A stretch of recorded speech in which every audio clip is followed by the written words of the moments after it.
Dans les thèmes qu'on avait partagés lors de la première réunion, nous avions mis en évidence la question de l'attractivité des métiers de la mer, de la formation et de l'accès à l'emploi.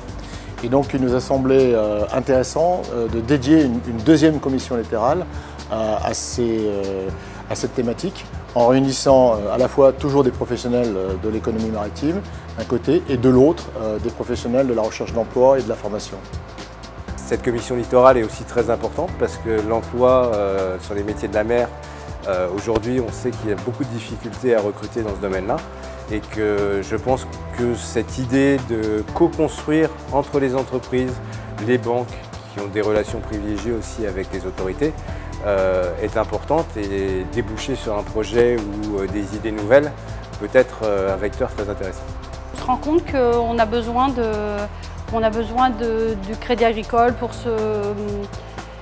promouvoir notre travail parce que dans les lycées, c'est pas assez, le monde du travail n'est pas assez abordé, quoi. Il faut que nous, les professionnels, on se mobilise pour pouvoir aider et s'entraider et avoir des échanges pour que le but avance, quoi, qu'on soit plus productif, quoi. Aujourd'hui, on attend aussi une formation très pratique, notamment sur les métiers de pont, qui est un peu diminué puisque ramandage, etc. ne sont plus forcément pratiqués comme il était pratiqué autrefois.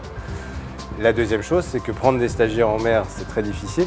Puisqu'une période de plus de 2 mois, 2 mois et demi, c'est pas possible de prendre un stagiaire sur ces longues périodes. La commission a travaillé à une vingtaine de préconisations, soit des initiatives qui existaient déjà mais qui sont peu connues.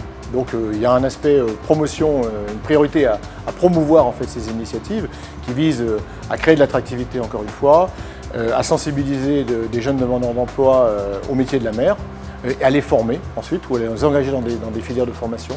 Mais il y a d'autres projets qui sont nés, comme par exemple avoir des outils pédagogiques adaptés, par exemple des navires de pêche écoles, ça n'existe pas aujourd'hui. Créer une bourse à l'emploi, ça n'existe pas aujourd'hui. Avoir un catalogue d'initiatives de formation ou d'écoles de formation, ça n'existe pas. On est en train de démontrer depuis presque un an maintenant que nous avons lancé notre filière mer, en partenariat d'ailleurs de plus en plus avec les autres caisses régionales bretonnes, que nous sommes légitimes pour accompagner l'ensemble des acteurs en fait, de ce moteur économique qu'est la mer. Et donc finalement, on en vient maintenant à être présent sur tous les domaines d'activité. Par exemple, on est très présent historiquement sur le domaine de la conchyliculture et la mytiliculture.